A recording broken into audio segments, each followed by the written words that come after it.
할렐루야. 2월 11일 토요일입니다. 사무엘상 11장 1절부터 끝절 15절까지 말씀을 읽고 은혜 나누도록 하겠습니다. 암몬 사람 나하스가 올라와서 길르앗 야베스에 맞서 진침해 야베스 모든 사람들이 나하스에게 이르되 우리와 언약하자 그리하면 우리가 너를 섬기리라 하니 암몬 사람 나하스가 그들에게 이르되 내가 너희 오른 눈을 다 빼야 너희와 언약하리라. 내가 온 이스라엘을 이같이 모욕하리라. 야베스 장로들이 그에게 이르되 우리에게 이랫동안 말미를 주어 우리가 이스라엘 온 지역에 전령들을 보내게 하라. 만일 우리를 구원할 자가 없으면 네게 나아가리라 하니라. 이에 전령들이 사울이 사는 기브아에 이르러 그 말을 백성에게 전하매 모든 백성이 소리를 높여 울더니 마침 사울이 밭에서 소를 몰고 오다가 이르되 백성이 무슨 일로 우느냐 하니 그들이 야베스 사람의 말을 전하니라. 사울이 이 말을 들을 때에 하나님의 영에 크게 감동되매 그의 노가 크게 일어나 한 겨리의 소를 잡아 각을 뜨고 전령들의 손으로 그것을 이스라엘 모든 지역에 두루 보내어 이르되 누구든지 나와서 사울과 사무엘을 따르지 아니하면 그의 소들도 이와 같이 하리라 하였더니 여호와의 두려움이 백성에게 임하매 그들이 한 사람같이 나온지라. 사울이 베색에서 그들의 수를 세어보니 이스라엘 자손이 30만 명이요 유다 사람이 3만 명이더라. 무리가 와 있는 전령들에게 이르되 너희는 길르앗 야베스 사람에게 이같이 이르기를 내일 해가 더울 때에 너희가 구원을 받으리라 하라. 전령들이 돌아가서 야베스 사람들에게 전하매 그들이 기뻐하니라. 야베스 사람들이 이에 이르되 우리가 내일 너희에게 나아가리니 너희 생각에 좋을 대로 우리에게 다 행하라 하니라. 이튿날 사울이 백성을 3대로 나누고 새벽에 적진 한가운데로 들어가서 날이 더울 때까지 암몬 사람들을 치매 남은 자가 다 흩어져서 둘도 함께한 자가 없었더라. 백성이 사무엘에게 이르되 사울이 어찌 우리를 다스리겠느냐 한 자가 누구니이까 그들을 끌어내소서 우리가 죽이겠나이다. 사울이 이르되 이 날에는 사람을 죽이지 못하리니 여호와께서 오늘 이스라엘 중에 구원을 베푸셨음이니라. 사무엘이 백성에게 이르되 오라 우리가 길갈로 가서 나라를 새롭게 하자. 모든 백성이 길갈로 가서 거기서 여호와 앞에서 사울을 왕으로 삼고 길갈에서 여호와 앞에 화목제를 드리고 사울과 이스라엘 모든 사람이 거기서 크게 기뻐하니라. 아멘. 감사합니다. 사울이 이미 우리 지난 시간 묵상했던 말씀 중에 미스바에서 이제 표를 뽑아가지고 이스라엘의 왕으로 선출이 됐죠. 그가 마음속에 큰 부담감 때문에 진보다리 사이에 숨어 있었지만 하나님께 여쭙자 사울이 진보다리 사이에 숨어 있는 것까지 말씀해 주셔서 사람들이 그를 데리고 왔고 그가 나타나자 사무엘은 이야기했습니다. 너희들이 하나님께서 선택한 자를 보느냐? 이같이 이스라엘에 뛰어난 자는 다시 없다. 이제 이렇게 표현을 했죠. 사울은 하나님께서 선택한 사람이고 인간적인 기준으로 보더라도 이스라엘 그 누구보다 뛰어난 자질을 가진 사람이다. 그렇게 사무엘 선지자가 선언을 해주자 많은 사람들이 왕의 만세를 외쳤습니다. 그리고 그 모임이 끝나고 해산할 때에 어떤 유력한 사람들은 하나님께 마음이 감동돼서 사울을 따라갔습니다. 사울의 신하가 되고 사울의 호위무사가 되고 사울을 도와서 나라를 세우기를 자원하는 그런 역할을 하는 사람들이 된 것이죠. 하나님께서는 참 좋은 분입니다. 사명만 주시는 게 아닙니다. 아무것도 안 주시고 사명만 주시면 얼마나 부담스럽겠습니까? 너 이스라엘의 왕 해라. 근데 난 안 도와줄 거다? 그러면 왕 되는 게 별로 신나지 않습니다. 오히려 큰 괴로움이죠. 그러나 하나님께서는 왕이라고 하는 사명도 주시고 그 사명을 감당하는 데 꼭 필요한 인재들도 붙여주시는 것입니다. 물론 항상 좋은 일만 있는 것은 아니라고 말씀을 드렸습니다. 불량배 같은 사람들이 사울이 가지고 있는 능력을 의심하고 사울을 멸시해서 함부로 말을 합니다. 분노가 일어났을 것입니다. 그러나 사울 왕은 그 집권 초기에는 상당히 지혜롭고 신중한 사람이었습니다. 그래서 분노가 인다고 막 성질 부리고 그렇게 하지 않고 화를 참았죠. 자, 그러던 차에 오늘 11장 말씀이 펼쳐지고 있는 것입니다. 암몬 사람이 일어났습니다. 암몬 사람들은 사해바다 오른쪽에 살고 있는 사람들입니다. 사해바다 오른쪽에 그 북쪽 요단강 동쪽에서 사해바다보다 북쪽 지역에는 사해바다에 가까운 쪽부터 르우벤 지파, 그 위에는 갓 지파, 맨 위에는 므낫세 반 지파가 그 땅을 분배받아서 살고 있었습니다. 물론 그 지파의 경계는 사사시대를 지나가면서 왕정시대로 넘어가면서 경계가 흐릿해졌습니다. 여기까지는 르우벤 지파 땅이야. 갓 자손들은 저쪽에 가서 살아. 이런 경계가 처음에는 있었어요. 그런데 시간이 갈수록 그 경계는 흐릿해졌습니다. 그래서 대충 요단강 동쪽에 사는 사람들은 대충 길르앗 사람이다. 이렇게 표현하곤 했습니다. 처음에는 그 길르앗이라는 동네가 작았죠. 요 주변이 길르앗이야. 이런 게 있었는데 시간이 지나면서 그 요단강 동쪽에 이스라엘 백성들이 살고 있던 땅 전체를 길르앗이라고 부르게 되었습니다. 사사시대 때부터 이제 그렇게 부르던 전통이 만들어졌죠. 그 길르앗 땅 남쪽에 암몬 자손이 있고 조금 더 내려가면 모압 자손들이 있는 것입니다.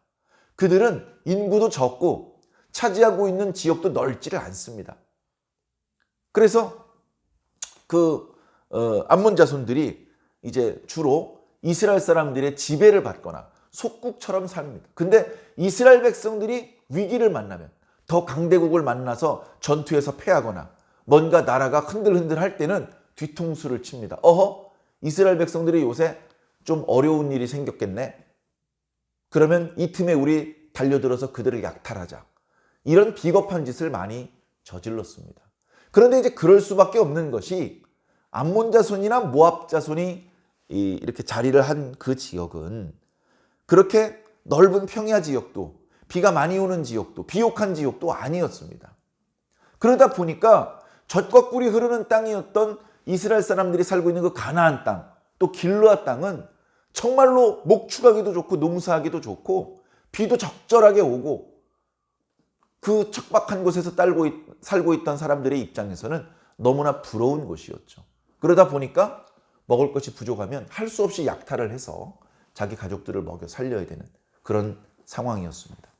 이스라엘 백성들이 계속 블레셋에 공격을 당하고 그 블레셋과 싸워서 이기지 못하는 상황이 되다 보니까 이제 그 주변 나라들이 침범에 들어오기 시작했던 것입니다. 물론 우리가 전에 묵상했던 말씀대로 하나님께서 사무엘이 사는 날 동안에는 블레셋이 이스라엘의 영역으로 침범하지 못하게 막아주셨다. 그리고 그 주변의 아모리 족속하고도 평화롭게 지낼 수 있도록 해주셨다는 말씀이 있습니다. 이제 사무엘의 시대가 끝나려고 했는지 암몬 사람들이 침범해 오는데 아주 살기가 등등합니다. 오늘 말씀 첫 구절에 보면 암몬 사람 나하스가 일어났다. 지도자가, 걸출한 지도자가 일어서면요, 오합 지졸이었던 오랑캐들도 일치 단결을 해서 큰 힘을 발휘하는 겁니다. 테무친이 일어나니까 몽골이 유라시아 대륙을 점령하는 겁니다.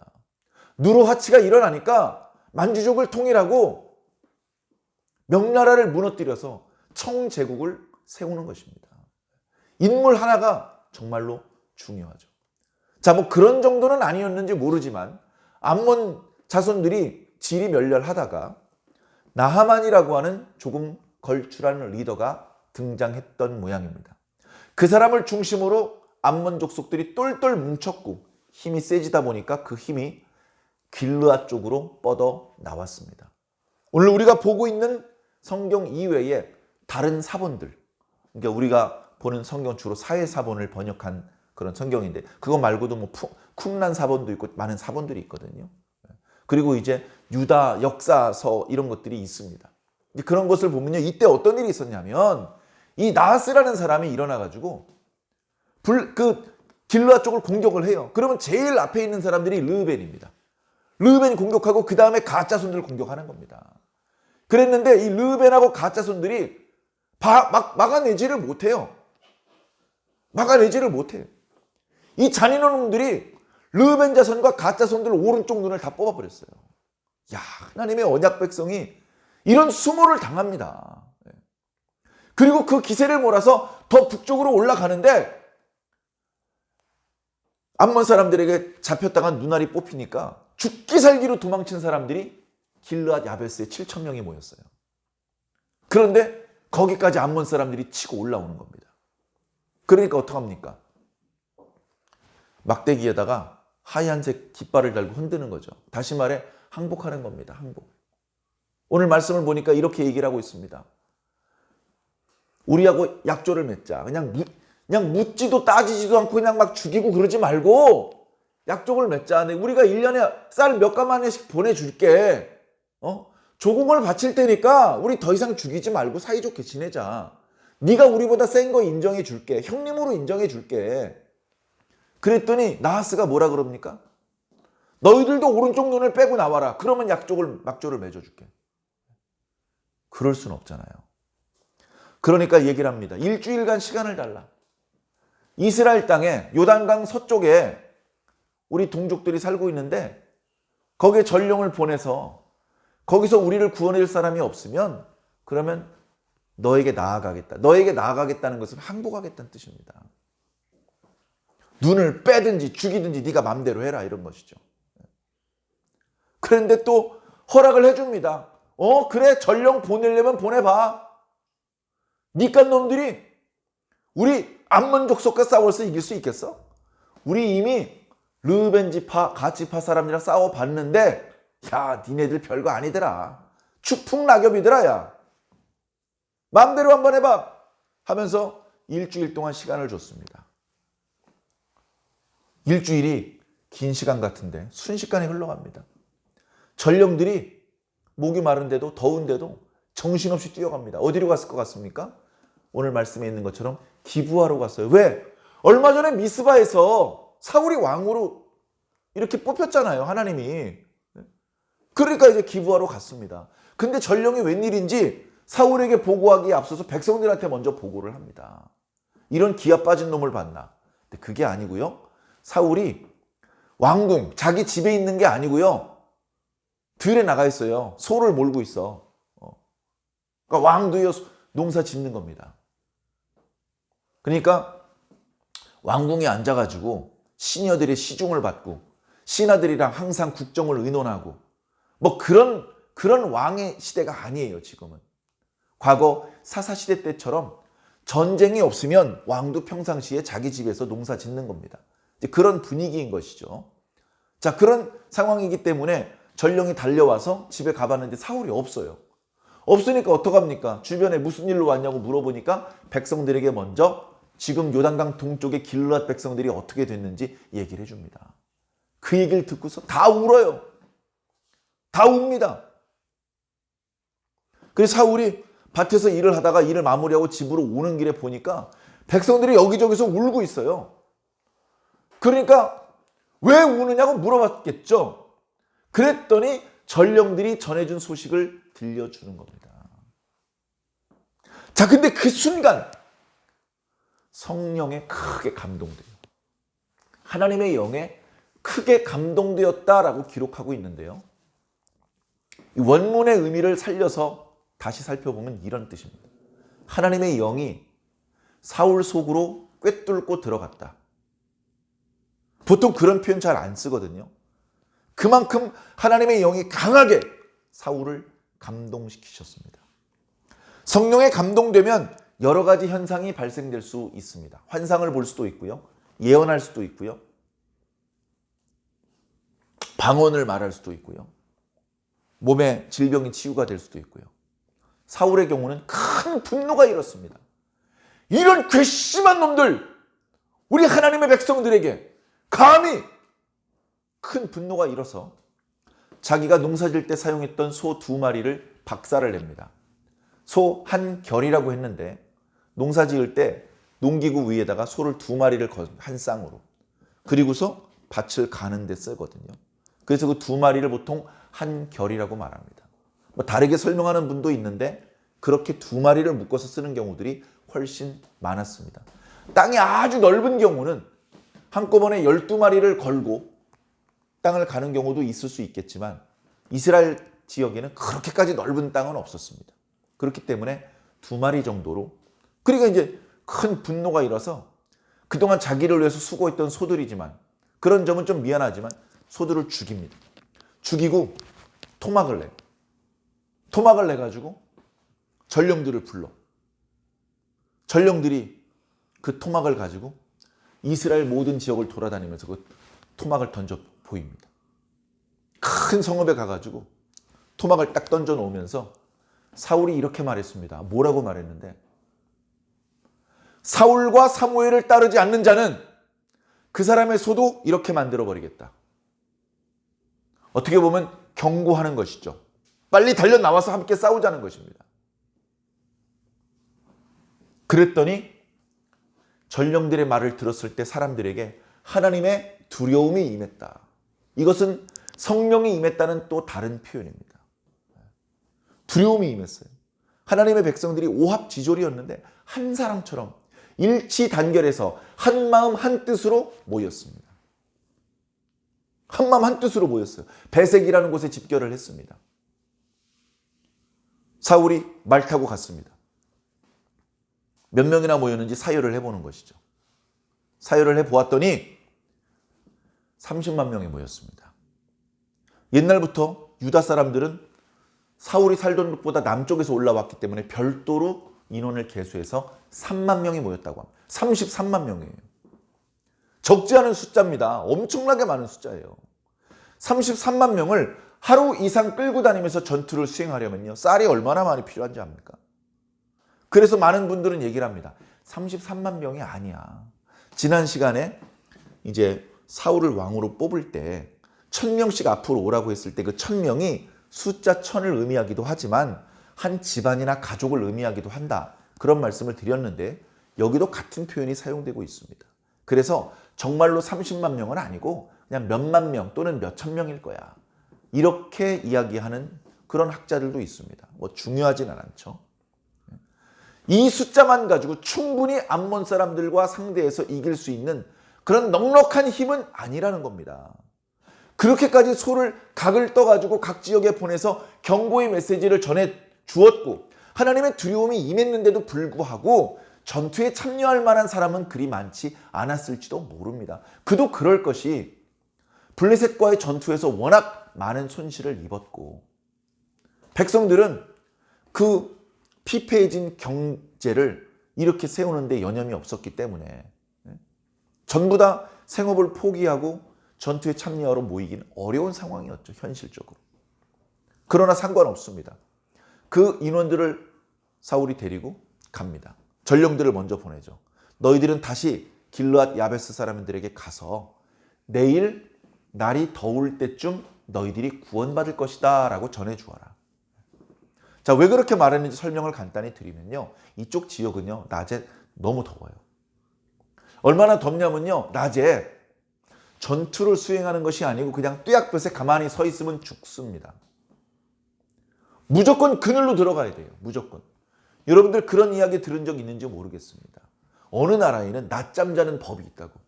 낮에 몇 시부터 몇 시는 자야 돼요. 관공서도 일을 안 하고요. 은행도 학교도 일을 안 합니다. 그 시간에 낮잠을 자야 됩니다. 어느 정도냐면 도둑질하러 들어갔던 도둑놈도 그 시간에는 남의 집에서 잠을 잔다고 합니다. 그 낮잠을 자는 것 이외에는 그 뜨거운 낮에 할 수 있는 일이 없는 거예요. 그러면 전투는 어떻게 치릅니까? 전투는 기본적으로요, 전투가 가능한 계절이 있어요. 전투가 불가능한 계절도 있단 말이에요. 전투가 불가능한 계절에는요, 군사를 일으키면 안 됩니다. 기다려야 돼요. 전투가 가능한 계절이 돌아오잖아요. 왕이 군대를 모집해요.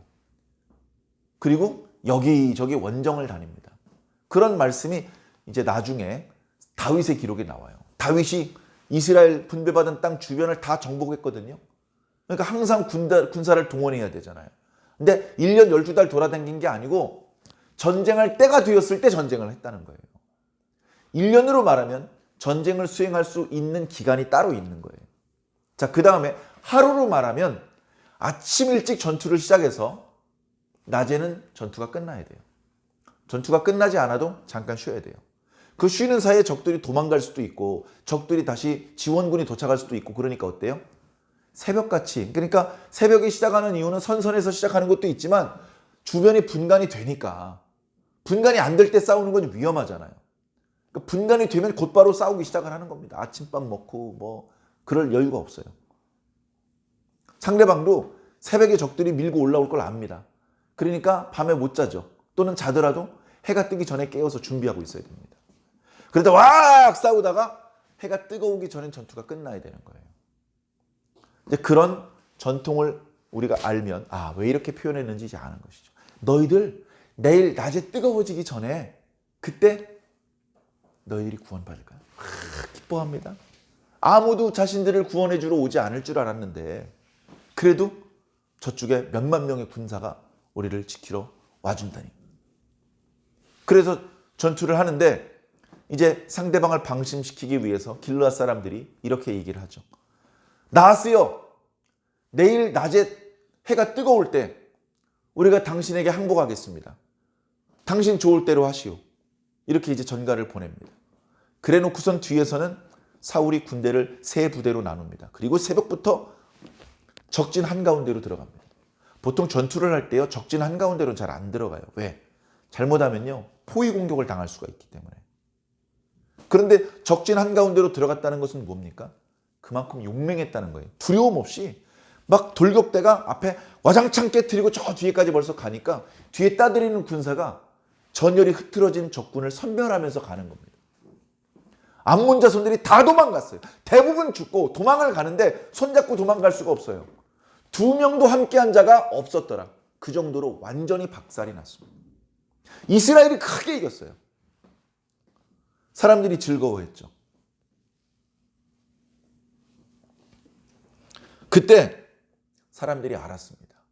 전날에는 이 사울이라는 사람이 제비뽑기를 통해서 이스라엘의 왕으로 선출되기는 했지만 사무엘 선지자처럼 믿을 수 있는 분이 이 사울이 바로 하나님께서 선택한 사람이다라고 선포해 주기는 했지만 과연 이 사람이 이스라엘을 외적으로부터 지켜줄 수 있을까?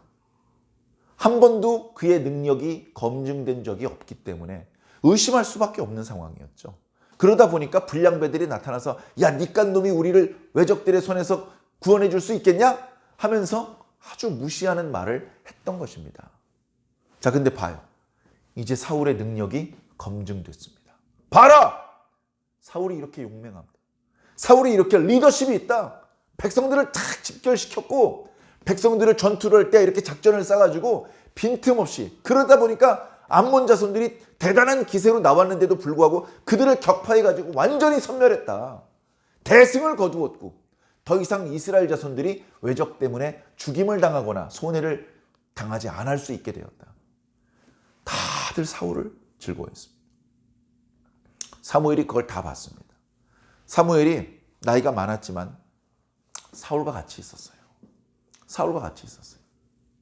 그래서 전쟁에 승리했을 때 사무엘도 크게 기뻐했을 것입니다. 거기 모여서 함께 기뻐하는 이스라엘 사람들한테 얘기를 했습니다. 우리 길갈로 가자. 길갈로 가서 나라를 새롭게 하자. 길갈은요, 이제 길르앗 땅에서 다시 요단강 서편으로 건너가는데 우리가 여호수아 때 말씀 들었던 것처럼 강을 건너자마자 첫 번째 성읍이 길갈이었습니다. 여호수아의 군대가 교두부로 삼았던 곳이 바로 길갈이었죠. 길갈로 가자. 거기서 나라를 새롭게 하자. 나라를 새롭게 하자는 것은 다시 말해서 사울을 우리의 왕으로 승인하자. 우리의 왕으로 추대하자. 이제 그 누구도 의심할 필요가 없는 명실상부한 하나님께서 세우신 왕으로 우리가 인정하자. 그런 의미가 담겨져 있는 것입니다. 그래서 맨 마지막 구절에 보면 모든 백성들이 길갈로 가서 거기서 여호와 앞에서 사울을 왕으로 삼았다. 이미 앞에 10장 끝에 왕으로 선발이 되었지만 어쩌면 이날 진정한 왕으로 이제 옹립한 것입니다. 그리고 그것을 하나님의 이름으로 도장을 꽝 찍은 거예요. 어떻게? 하나님 앞에 화목제사를 드리는 거예요. 하나님, 우리 이스라엘을 위해서 이렇게 뛰어난 왕을 세워주셔서 감사합니다. 우리는 이제 사무엘 선지자가 일러준 대로 왕의 제도를 잘 따르고 이 사울왕과 함께 잘 이렇게 사울왕의 지도를 잘 받아서 외적들을 물리치고 하나님을 잘 섬기는 나라로 만들어 가겠습니다. 이런 것을 결단하는 제사죠. 하나님 앞에 제사를 드리고 거기에 모여있던 모든 사람들이 즐거워했습니다. 이 중간에 이런 장면도 나와요. 사울이 전쟁에서 승리하니까 이야, 사울왕이 너무 사랑스럽고 사울왕을 세워주신 하나님이 너무 감사하고, 이런 사람들이 갑자기 저번에 사울왕을 믿지 못하고 야, 니깐 놈이 우리 이스라엘을 구원할 수 있겠냐? 이렇게 아주 기분 나쁜 말을 했던 그런 사람들이 있었던 게 생각이 난 거예요. 그러니까 얘기를 합니다. 사무엘 선지자요, 저번에 사울이 왕으로 그렇게 선출되었을 때 그때 어떤 불량배 같은 놈들이 함부로 말했었는데 그 놈들 다 어디 있습니까? 지금 다 나오라고 하십시오. 그 놈들 오늘 다 쳐 죽입시다. 그렇게 얘기를 했습니다. 사무엘은 아무 말도 하지 않고 사울이 이렇게 말했습니다. 안 된다. 오늘은 사람을 죽이면 안 된다. 왜냐하면 오늘은 하나님께서 우리들에게 구원을 베풀어 주신 날이기 때문이다. 그 사람들은 사울이 전투에서 승리했음에도 불구하고 계속해서 불만을 가지고 사울의 왕권을 무시하고 나중에 반역을 저지를 위험이 있는 그런 사람일 수도 있습니다. 그렇다면 지금 백성들의 지지를 받았을 때 그 사람들을 숙청하는 것이 왕권을 좀 더 강화시킬 수 있는 방법이 될지도 모릅니다. 그러나 지금 이제 막 백성들의 지지를 받기 시작하는 상황 속에 또 죄인들을 처벌했다 이런 소문이 돌면 이스라엘 12지파를 하나로 아울러야 되는데 그게 자꾸 늦어져요. 지금은 우선 이스라엘 전체가 한 덩어리가 되어야 돼. 나는 요 베냐민 지파하고 저 에브라임 지파 몇 사람들의 왕만 되면 안 되고 이스라엘 12지파 모든 이스라엘 사람들의 왕이 되어야 돼. 그런 큰 그림을 가지고 아량을 베풀어 준 것입니다. 그때 그들이 하면 안 되는 말을 했지만 오늘은 그들을 처벌하면 안 된다. 하나님께서 우리들에게 구원을 베풀어 주신 날이기 때문이다. 그리고 길갈에 가서 하나님 앞에 제사를 드리고 모든 백성이 인정하는 왕으로 등극한 것입니다. 자, 오늘 말씀을 보면서요, 많은 생각이 듭니다. 결국은 뭡니까? 이 전쟁은요, 하나님께서 승리를 주신 겁니다. 하나님께서. 처음에 암몬 사람들이 르우벤 사람들, 갓 사람들 눈 뺄 때 누가 도와줬습니까? 그들도 아브라함의 자손들이고 하나님의 언약 백성인데 처참하게 잔인하게 죽임을 당했어요. 그런 상황이었는데 전령의 소식을 듣고 사울이 하나님의 영에 크게 감동되는 순간부터 어떻게 보면 전세가 뒤집어지기 시작한 것입니다. 그리고 사울왕의 전가를 들은 모든 이스라엘 백성들에게 하나님의 두려움이 임했을 때 하나님의 군대가 세워졌고, 그래서 이번 전투는 사울왕과 이스라엘 군대가 전투에 참여했지만 하나님께서 주신 전투입니다. 그리고 제대로 왕복도 갖춰 입지 못하고 왕관을 쓰고 있지도 않았지만 사울은 정말로 하나님께서 세우신 든든한 왕의 모습을 보여주었습니다. 중요한 것은요, 다 하나님께서 하시는 거예요. 우리도 이것도 해야 되고 저것도 해야 되죠. 내가 하는 게 아닙니다. 어떤 일을 했는데 잘했어요. 뽐내지 마십시오. 하나님 덕분이었다라고 말하십시오. 그건 거짓이 아니라 실제로 그런 겁니다. 내가 어리석어서 내가 보는 눈과 깨닫는 마음이 둔해서 모를 뿐이지 정말로 하나님께서 도와주신 거예요. 제가 강단에서 설교를 잘했습니다. 제가 잘한 겁니까? 하나님께서 해주신 겁니다. 저는 밥통 멍청이에요. 저는 말도 잘 못해요. 하나님께서 해주신 겁니다. 어떤 사람이 사업을 했는데 돈을 많이 벌었어요. 운이 좋아서 그런 게 아니고 하나님께서 해주신 겁니다. 어떤 사람이 공부를 했는데 공부가 잘 돼요. 아주 훌륭한 논문을 썼고 학위도 받았어요. 왜 그 사람이 열심히 노력해서? 아니, 하나님께서 해주신 거예요. 물론 하나님께서 해주실 테니까 난 아무것도 안 할래. 그건 안 됩니다. 우리가 해야 되는 부분이 있어요. 그 부분을 열심히 노력을 해야죠. 근데 우리가 노력한 것만 가지고는 안 된단 말입니다. 우리는 우리의 노력을 다 하고 거기에 하나님께서 해주시는 것들이 있어야 돼요. 그게 있어야 역사가 나타나고 하나님의 능력이 나타나는 것입니다. 사랑하는 성도 여러분, 저와 여러분들 앞에는 무엇이 있습니까? 사울 앞에는 암몬 사람 나하스가 있었는데 오늘 우리들 앞에는 무엇이 있습니까? 두려워하지 마십시오. 하나님께서 우리와 함께 하시면 우리는 우리 개개인이 할 수 있는 것 이상을 할 수 있습니다. 그것은 내가 하는 것이 아니고 하나님께서 하시는 것입니다.